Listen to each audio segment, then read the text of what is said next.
Hello friends, क्या आप लोगों ने कभी सोचा है कि पाई का मान 3.14 या 22/7 ही क्यों होता है? आखिर ये नंबर आया कहाँ से? चलिए मैं आपको बताती हूँ। किसी भी वृत्त का जो परिधि होता है वो 2πr के बराबर होता है। तो अगर हम पाई के बराबर ले जाएं तो वृत्त की परिधि बटा वृत्त का व्यास हो जाता है। वृत्त का व्यास कहाँ से होगा? ये 2r बराबर वृत्त का व्यास होता है। ठीक है, तो अगर हम किसी भी वृत्त के परिधि को उसके व्यास से अगर डिवाइड कर दें तो वो मेरा पाई का वैल्यू निकल जाता है। पाई का वैल्यू नहीं, 3.14 के आसपास आ जाता है।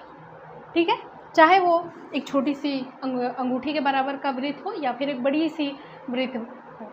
ठीक है, अब इसमें क्या है, इसको अगर हम आसान भाषा में समझें तो एक वृत्त को ले लेते हैं। ठीक है, एक ये वृत्त हो गया और इसका ये हो गया व्यास।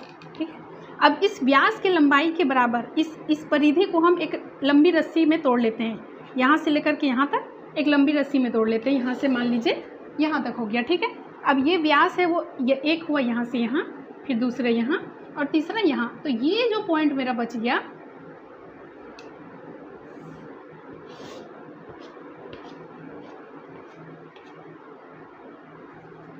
मान लीजिए कि यहाँ से यहाँ जो मेरा बच गया, ये 3 यहाँ पर व्यास हो गए। ठीक है, अब ये जो पॉइंट बच गया ये 0.14 के आसपास का होता है, इसलिए इसका जो पाई का वैल्यू माना जाता है वो 3 × 1.14, समझ गए? इसलिए ये 3.14 के आसपास होता है। असल में पाई का वैल्यू 3.14 है क्या? यह एक अपरिमेय संख्या है जिसकी आवृत्ति अशांत होती है, यानी कि ये कभी भी रुकता नहीं। ये पॉइंट के बाद कुछ भी 15, 16 ऐसे करके बहुत लंबा दूर तक चला जाता है।